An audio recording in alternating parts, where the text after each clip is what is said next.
Qual é a tua dificuldade, Marco? Tu percebes assim que a tua luta, a luta do movimento negro aqui, especialmente em Gramado, Canela, na Serra Gaúcha, num contexto geral, quais são assim os impedimentos, as dificuldades, né, que vocês encontram? Para começar, Márcio, existe uma negação, né, generalizada aqui na região.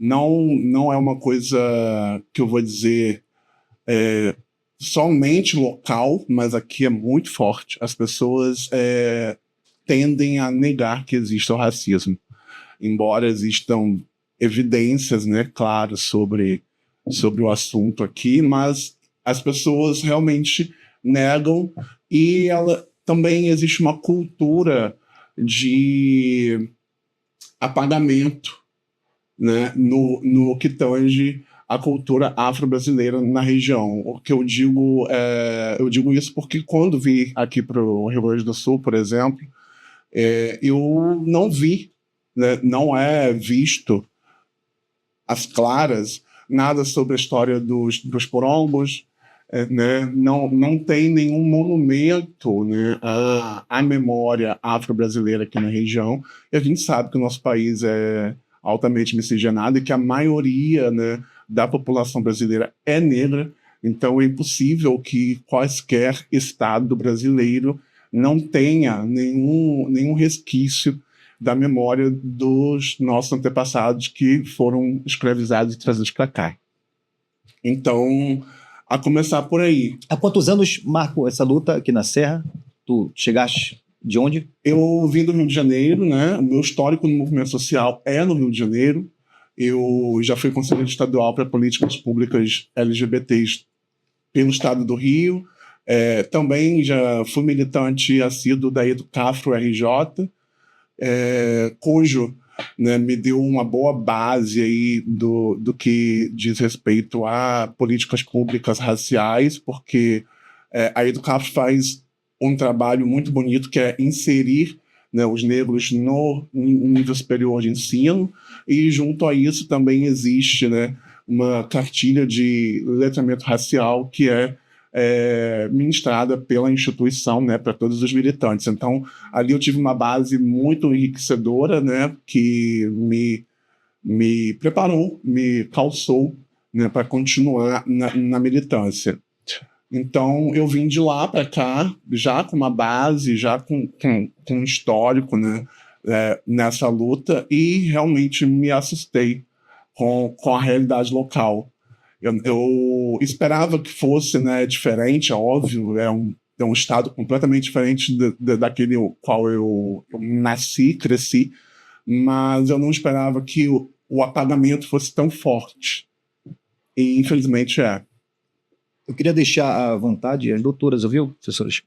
Eu sei que tem muita coisa para perguntar para o Marco, né? Muita curiosidade de onde ele veio, a luta dele, que ele hoje passa por aqui, as dificuldades. Então, eu queria deixar vocês à vontade, ouviu? A gente percebe que isso que o Marco falou em relação aqui a Serra Gaúcha ou o Rio Grande do Sul é muito diferente, e realmente é muito diferente, não é? Eu sou natural do estado do Pará. Então, assim, a gente consegue ampliar bastante essa reflexão a respeito do apagamento da cultura negra, dos direitos sociais, enfim, do negro em si, quando a gente compara ao apagamento, à invisibilidade, quando compara ao resto do Brasil. Como o Marco falou, a maior parte da população brasileira se intitula hoje como negro ou parda, né, professora? E o que a gente observa é que as oportunidades são mínimas para essas pessoas. Só se fala a maior parte da notícia quando a gente escuta sobre o negro ou pardo no Brasil é quando se fala em crimes. Uhum. Ou quando ascendem economicamente e aí são também esbranquiçados. Sim. Ou são usados como parâmetro, né, para nivelar os outros. Olha, eu vou dar um exemplo que deve estar muito batido, mas O exemplo da Thaís Araújo e do Lázaro Ramos. Eles usam como o casal modelo, né? Olha, nós temos um negro de sucesso. Nós temos uma negra de sucesso. Né? E aí você olha no audiovisual, hoje a coisa está melhorando muito, né? Não é o ideal ainda, porque para mim o ideal seria metade, né? Se um elenco tem 30, 15 tem que ser negro. Para mim esse seria o ideal. Mas já melhorou bastante. Bastante, né? Pelo menos em vista do que eu via na TV quando cresci, hoje a gente já vê representatividade. Mas, só corroborando com o que ela falou, quando um negro ascende, eles tendem a usá-lo como parâmetro. E aí o holofote está nele, e aí dele se ele errar, né? Se ele errar, então aí vem a crítica do racismo. E aí ele vai ser usado como exemplo. Negativo daí. Exato. Então, eu lembro quando Joaquim Barbosa esteve como ministro, porque era um negro, foi um negro que chegou lá, né? E foi, né? E virou exatamente esse exemplo que tu falaste. Aí os outros negros não chegaram porque não quiseram. Exato. Que é um discurso porque a ideia liberal, é essa. né? A exceção, ela é tolerada, né? Então, Isso. o Lázaro Ramos, uma Thaís Araújo, eles são as exceções. Seu Eles são muito bem tolerados. E justamente eles acabam legitimando o discurso. Todo mundo pode, basta se esforçar. Não é uma questão racial, é uma questão de falta de esforço, né? Então, eles acabam legitimando esse discurso, né? Outra coisa que eu queria colocar aqui em questão, professoras, especialmente a vocês, em relação à colonização branca no Rio Grande do Sul, que nós percebemos nitidamente que o Rio Grande do Sul é diferente do resto do Brasil. Então, por exemplo, quando se chega no Rio Grande do Sul, até ali Porto Alegre, ainda se vê os negros fazendo parte da sociedade, né? Ocupando cargos, exercendo até um certo ponto cargos importantes, porque sempre existe a discriminação e a igualdade não existe. Mas quando realmente se sobe a serra, não se vê mais isso. Então, não se vê negros, não é? Os negros são completamente excluídos, apagados. Então, isso a gente percebe nitidamente que algo aconteceu até Porto Alegre e não subiu a serra. Não é, Marco? Não subiu a serra, ficou ali. Não é? Tanto que nós não temos, só para concluir, nem estatísticas em relação à criminalidade, nem assim, pelo menos se tiver realmente o professor ou as senhoras podem me corrigir, mas assim, estatísticas em relação à criminalidade não existe na Serra. Quem comete mais crime? Negro ou branco? Mas no Brasil em si, Marco, não é? A gente sabe que a maior parte da população carcerária, por exemplo, é de negros. A cada 10 pessoas encarceradas, 7 são negras. Aí eu queria destacar uma coisa: a cada 10, 7 são negras. Quando passa para o Rio Grande do Sul, existe uma pesquisa até do Rio Grande do Sul, como de forma geral, que a cada 10 pessoas encarceradas, 3 só são negras. Então a gente percebe que o Rio Grande do Sul foi diferente. Algo aconteceu diferente com a colonização aqui. Em relação à chegada do negro, eu digo, não em relação a crime ou não, mas a chegada do negro no Rio Grande do Sul, né, doutor? Eu acho que não é uma questão, deixa eu ver se eu acho a palavra, não é uma questão humana, tá?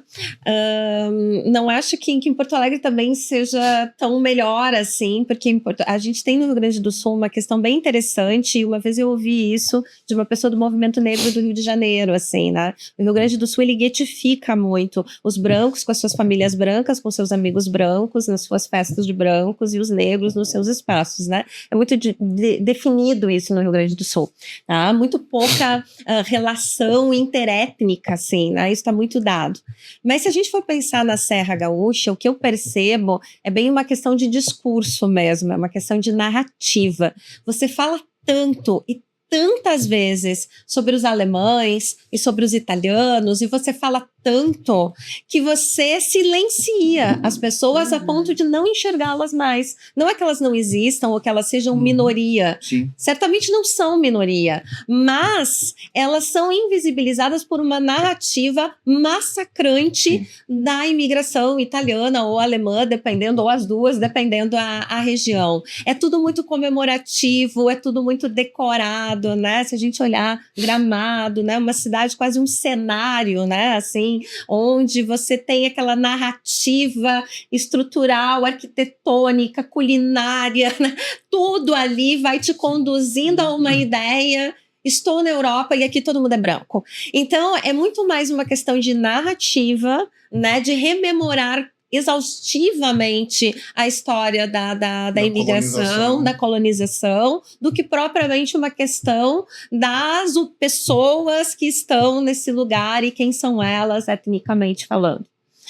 Eu gosto de falar muito dos trabalhos dos meus orientandos, né? Eu tive um orientando que fez um trabalho sobre a questão da gastronomia africana no Brasil, né? Que é realmente os nossos hábitos alimentares, eles são africanos, né? O dia a dia, né? Os nossos doces e tal. A gente fala doces de Pelotas no Rio Grande do Sul. Doces africanos, gente. Só que, né, isso não vira turismo, isso não vira algo a ser comemorado e rememorado. Então você não enxerga no final das contas. E eu acho que tem um componente aí também, além de histórico, né, da própria colonização, que é essa apologia ao processo imigratório europeu para o Rio Grande do Sul, que nega, inclusive, essa narrativa, o porquê eles vêm para cá, né? O porquê que eles são trazidos para cá. Então, quando a gente tem essas festividades, essas comemorações, a gente percebe que é festejo, né? Como é que é? América, né? Eles vieram para fazer a maior parte não queria ficar aqui, né? A maior parte queria ir embora. Então, há uma negação das condições, sem teto, sem terra, sem trabalho, sem condição nenhuma. Esquece porque eles são trazidos para cá e fica só no o que ele construiu, a fé, o trabalho, os capitéis, né? O capelete, tudo isso compõe, obviamente, mas eu concordo plenamente aí com a Cris, a questão dessa narrativa que ela é muito apoteótica, né? Com os alemães, com os poloneses, com os italianos, com o europeu branco, né? Então, é muito interessante quando as pessoas se dão conta que em determinada região no território, da Itália, as pessoas também são negras. E aí elas, não, isso não pertence à minha história familiar, né? Isso não é comigo. Se a gente pegasse um processo histórico mais recente, a gente tem, dentro da ótica do capitalismo industrializante e da urbanização, o grande exemplo do Passos, né, no Rio de Janeiro, com o afastamento da população negra para urbanizar o Rio de Janeiro no começo do século XX. E na Serra a gente vê isso muito mais próximo nos anos 80, final dos anos 70, anos 80. Então há uma política de urbanização, falando assim, de arquitetura urbana mesmo, que é quando esta região começa a ganhar esse ímpeto turístico, de afastamento através de políticas de mutirão para levar a população negra que existia e existe nessa região para lugares mais afastados.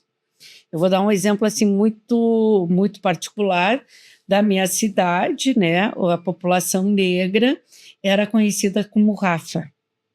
O Rafedo da minha cidade, lá de Nova Prata. E essa população habitava o que hoje é uma área nobre da cidade, economicamente disputada pelo mercado imobiliário. Só que nos anos 80, essa população assim, ela tem que ser retirada, entendeu?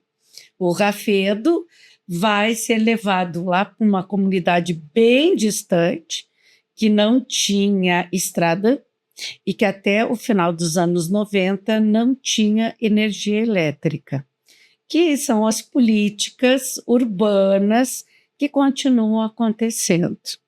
E aí tu vai afastando essa população, ela se torna cada vez mais invisível, né? Tanto que quando algum turista percorre os lugares mais afastados, né, de Canela, de Gramado, se surpreende com o tipo de casa, com o tipo de habitação, com a diversidade desta população que não habita o centro turístico, a não ser para prestar serviço. Isso é herança, é permanência, né, dessa história racista, patriarcal, machista, conservadora da família da Cris, por exemplo, mas que permanece, né? E eu fiquei muito curiosa com a tua denúncia, depois tu pode me contar. Sim, mas é isso que eu quero, que tu contes um pouco. Me parece que essa denúncia é que traz à tona, posso estar enganada,